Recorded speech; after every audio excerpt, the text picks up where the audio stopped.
On the art scene, brightening up dark places with art. It's the combination of art making and personal engagement that creates what I call the magic. As their comfort level grows, the art making begins to touch other areas of their life.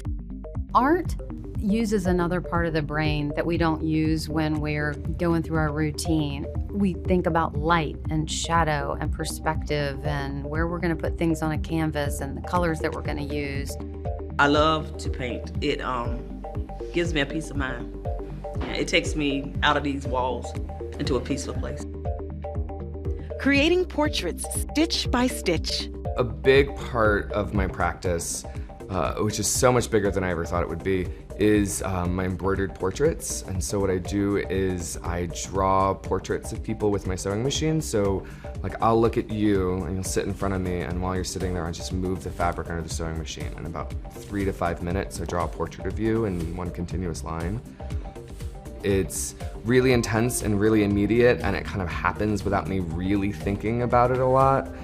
But the hand embroidery is just me like alone with the fabric and the needle and the rhinestones and the beads and all that stuff. And digging into the art community in our region.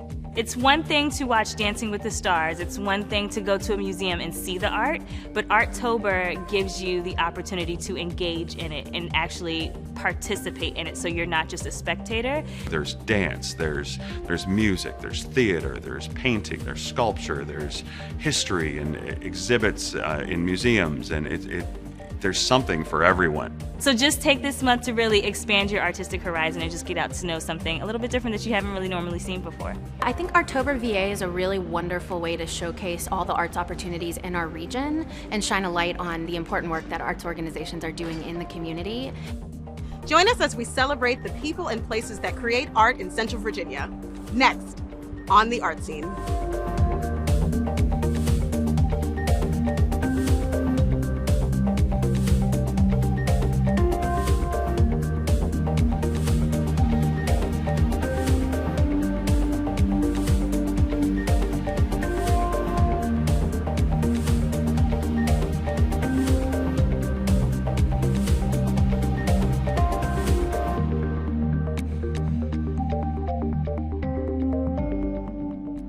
Welcome to the art scene. I'm Halia Roberts. We believe in celebrating our art community all year long, but especially during Arttober VA in the Richmond region. And if you haven't had the opportunity to dig into the local art scene recently, there's still time to experience a performance, take in a class, or see an exhibit around town. We'll tell you more about Arttober VA and the organizations that participate in it later in the show.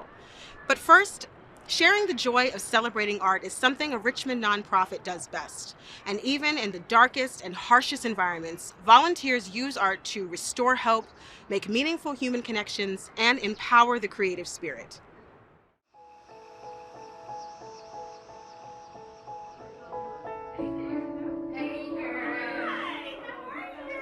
Easel. Hey, how are you? I'm all right. Good. Nice to see you board on campuses in yeah. All right. Yellow. Yes, it is. Friday.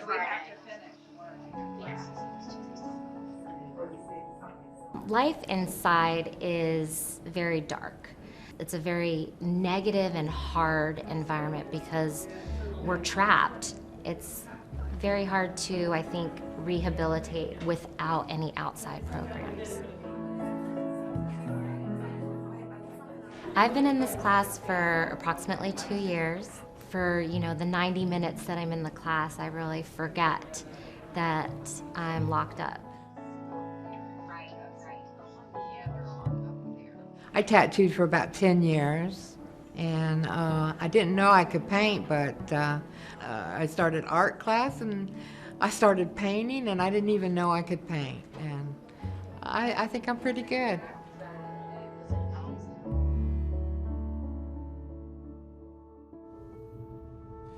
Well, I was teaching a class in Impressionist oil painting, which is the kind of painting that I do, and the conversation often turned to how this experience could be taken to other people who didn't have access to these kinds of things.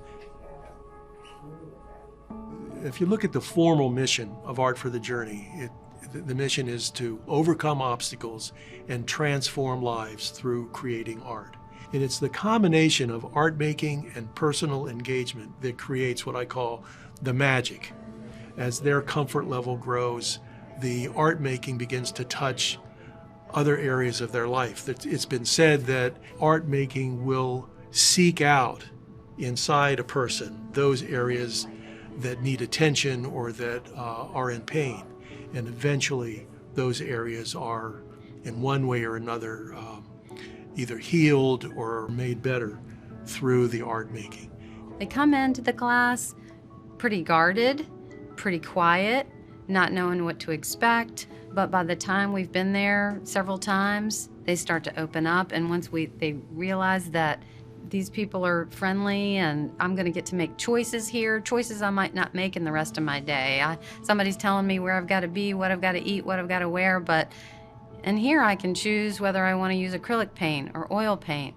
I get to get my own supplies and put them on a pallet. I even get to clean them up, which seems like not much to me and you, but just giving them those privileges, and by having awesome conversations with them, they let down, and I think it makes their art better too.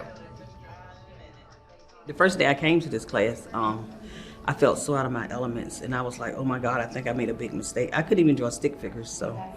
But then she just took me in, and I fell in love with it. I love to paint. It gives me a peace of mind.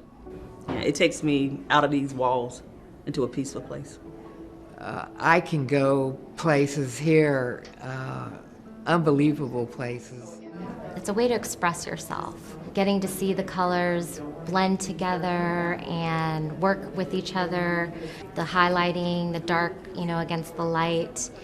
An apple, and you put the dewdrop on after you do the red apple. Does that make sense? Well, art uses another part of the brain that we don't use when we're going through our routine. We think about light and shadow and perspective and where we're going to put things on a canvas and the colors that we're going to use. And it just allows us to disconnect from all the mundane or the things that are weighing us down. When I start painting, I'm not here. So it puts me in a different place. If I'm having a bad day, I can come here and just totally get absorbed in what I'm working on. I think it helped with behavior, self-esteem. A lot of them don't open up very well. It's really hard to get them to speak about their life, but I think a lot of them express it through the canvas, that they can actually paint what they feel.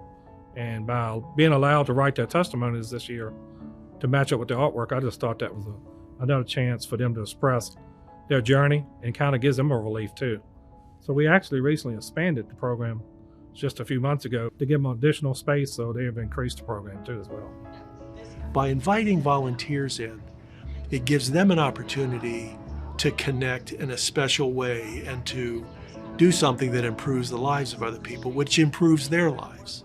When these ladies come, they help us so much in so many areas. They don't even know that they're actually enriching our spirits or enriching us and giving us things that we can actually use besides paint, just by being here and caring about us as people and not inmates. And for some women, the skill is having learned how to make art as an alternative to drinking alcohol or taking drugs, to try to meet the stress or some other need that they have. I've not only learned this through working with the women in the prison, but other students, that everybody has their own gift. And the way I would go about creating something is not necessarily the way that's comfortable for somebody else. So I think what I've learned in working with the women in the prison is that I can provide them with some suggestions, or I can provide them with some guidelines. But once they get engaged, they're going to take that and create something that's very original to them and that's meaningful to them in a way that works for them.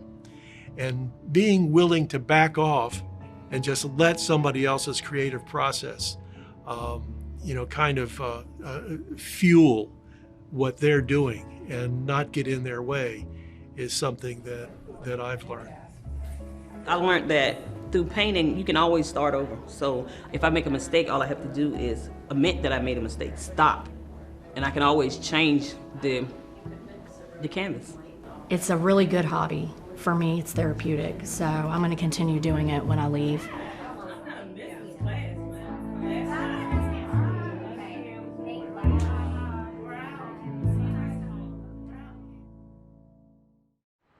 To volunteer or learn more about Art for the Journey and the programs they offer in the community, visit their website.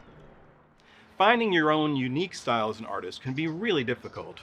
Over a decade ago, Michael Birch Pierce, a Richmond-based artist, discovered that they enjoyed working with embroidery and embellishment, and that technique has taken them all over the world.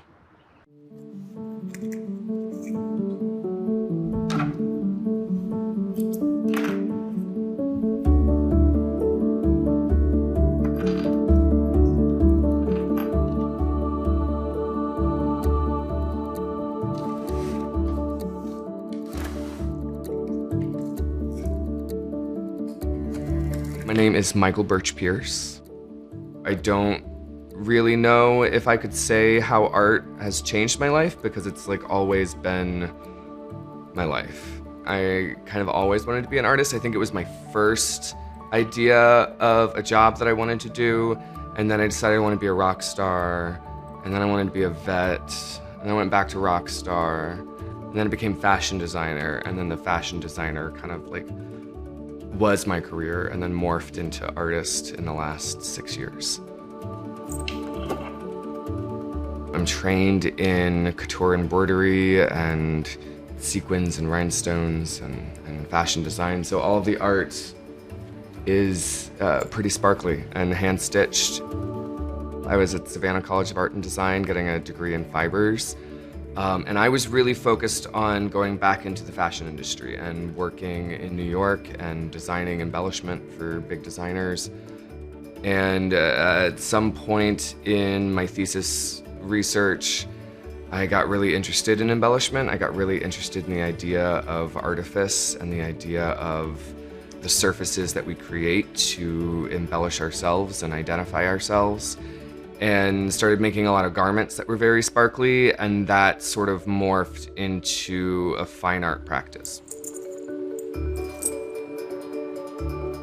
I realized that the work still spoke for itself and told the same stories without having to be on a body. Being able to reference fashion, being able to have it connected to that world. It didn't necessarily need to be on a dress. Then it's morphed and changed, and like every few months it turns into something completely different. I think I'm probably most inspired by like David Bowie and the Spice Girls and Dolly Parton and RuPaul. I'm really interested in the idea of constructing identity in the way that all those people do. And so I look at them and I look at fashion designers like Elsa Schiaparelli, I look at Mary Catron-Su, artists like Nick Cave and Liza Liu and Mickalene Thomas. Just lots of very queer things, lots of very sparkly things. And I kind of pull from everywhere. And I try to make my embellishment something that's like very much like Michael Birch, that it's something that like only I do, so you can like recognize these like explosions of rhinestones when you see them. In 2010, I got to embroider the Christmas tree skirt for the Blue Room at the White House for the Obamas, and that was completely nuts, and it's kind of changed my trajectory of everything else. And so now I've done portraits of like John Malkovich and Shaquille O'Neal.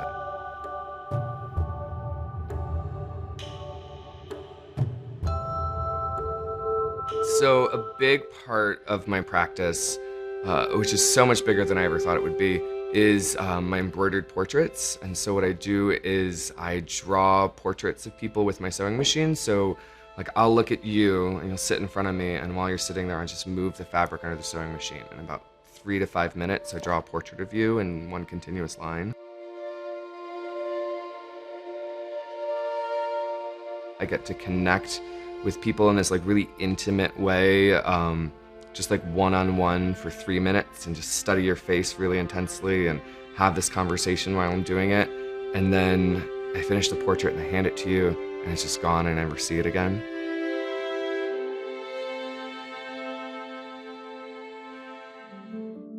With the machine embroidery, it's really intense and really immediate, and it kind of happens without me really thinking about it a lot. And I'm usually kind of more focused on whatever conversation I'm having with a person and what's going on around me. But the hand embroidery is just me like alone with the fabric and the needle and the rhinestones and the beads and all that stuff. And it's meditative, and it's calming, and I just like get in a zone and I just lose all track of time. Sometimes I think about what the work is about, and I think about all of these, you know, heady art theory, gender theory sort of things about it. Each piece is very much about my identity and my gender and my sexuality. And so I try to meditate on those topics and try to think about what I'm trying to say with a piece. But for large portions of the time, for these like hours that I spend working on it, I kind of just zone out.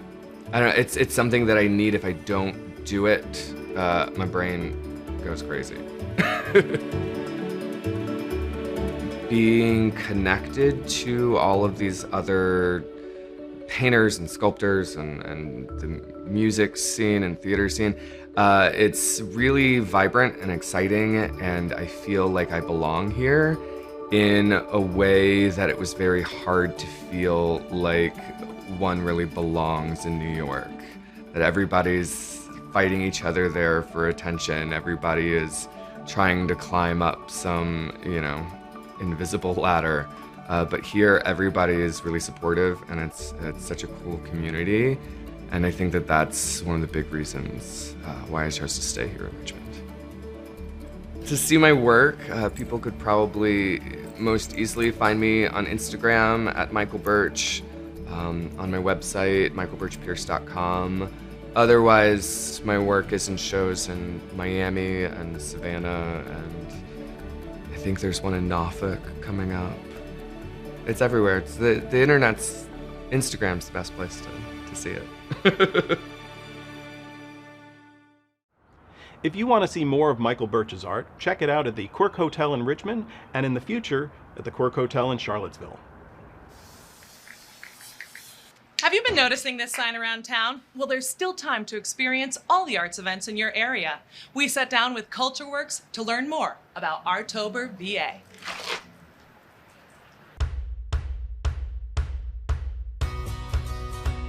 I think Artober VA is a really wonderful way to showcase all the arts opportunities in our region and shine a light on the important work that arts organizations are doing in the community. It's one thing to watch Dancing with the Stars, it's one thing to go to a museum and see the art, but Artober gives you the opportunity to engage in it and actually participate in it, so you're not just a spectator. There's dance, there's music, there's theater, there's painting, there's sculpture, there's history and exhibits in museums, and there's something for everyone. CultureWorks was started almost 10 years ago as a result of a regional cultural action plan. At the time, it was concluded that we needed a champion for arts and culture to maximize the impact of what was then an emerging arts and culture scene in Richmond. So today, our mission is to drive a vibrant community by inspiring, enabling, and cultivating world-class arts and culture. But that means we want to support the ecosystem that enables someone to go from drawing in school to becoming a world-class artist, and helping all the organizations that we have work toward becoming the best that they can be. We support over 200 nonprofit arts and culture organizations and countless individual artists, and we want to see, from time to time, it makes sense for us to come together and work on something to move the needle on issues or take advantage of opportunities. So we started Artober VA. We're in our 4th year now, and we started it because I was on an inner city visit to Nashville, actually. I met with colleagues at another local arts agency there, and they were telling me about an Artober celebration that they have, and thought it would be a good fit. So I went down there to check it out, and I met people who were planning their year around taking part in Artober Nashville. And they said that Artober there created this momentum, this buzz, that they felt like they had to be a part of it because all these arts organizations were creating these unique, compelling experiences. And for somebody to be looking forward to that for months ahead of time, I thought that that's exactly what we should be able to do here in Richmond. And we started it 4 years ago, and we are already having a tremendous momentum. It's a movement in arts and culture that's growing across the Richmond and Tri-Cities region. So here at Studio 23, our mission is to give people the space, tools, and education to find that thing they love and make it. So we're an accessible, affordable, 24/7 home to over 100 artists in the community. We provide printmaking resources, a dark room, a community of support that you don't see often for artists outside of the university environment. And we also do classes, workshops, events for the community. So 5,000 to 6,000 people a month walk through these doors to make artwork with their hands. We are super excited because we are turning 10 this year at Studio 23, and we're actually having our community-wide open house on Monday, October 21st from 5 to 9 p.m.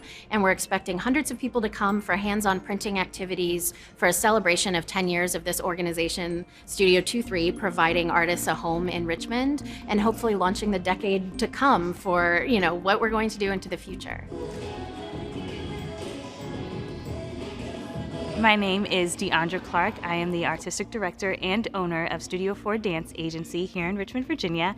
Last year, we were with Capital One Cafe, and they had this block party where they just wanted to have performers there in the restaurant just dancing, but also we taught them Thriller just because it was so close to Halloween. So we taught the crowd Thriller. There were families there. There was a lot of kids. The kids participated the most. There was face painting, so a lot of goons and goblins eventually transformed and danced with us. It was really fun. This year, it's very similar to the same thing. We'll be back at Capital One Cafe doing something very similar. We'll be doing the Thriller piece, but our performance this year inside the cafe will be more interactive. So we won't just be planted in the middle of the restaurant doing a routine. There's a crowd participation piece where it's like a call and response. It's in Carytown. We'll be able to get those people who are just out for a Sunday stroll with their pets or what have you, or just doing some shopping. We'll be able to incorporate them as well. So it won't just be us. It'll be everyone participating in it this year.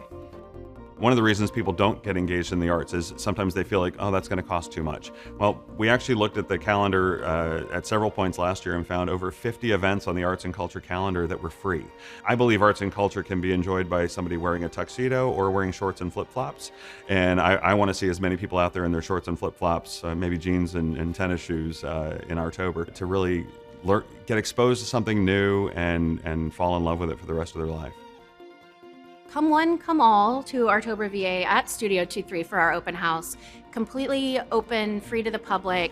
We'll have kids activities, so bring your kids, come after work. There's going to be a food truck, drinks, hands-on printmaking, so you can make a poster, a t-shirt, a tote bag, and really kind of engage with Studio 23 and with the resources we have here and meet hundreds of other people in the Richmond community that love arts.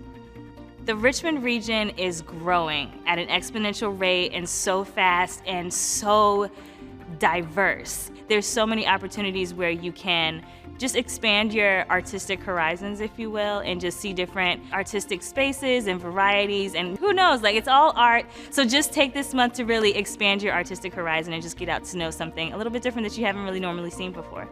Artober VA last year had over 1,500 arts and culture experiences going on in the month. So if you ever feel like there's nothing going on, check out the artoberva.com to check out the calendar and see all the things that are going on. There are likely dozens of events happening every day. Try out that thing that you've never done before. And the calendar has the ability to search by type of arts and culture. So you can say, I've never done this before, and then find 5 events for that, and you're likely to find something else that you might love for the rest of your life. And so it's a really powerful time to try that.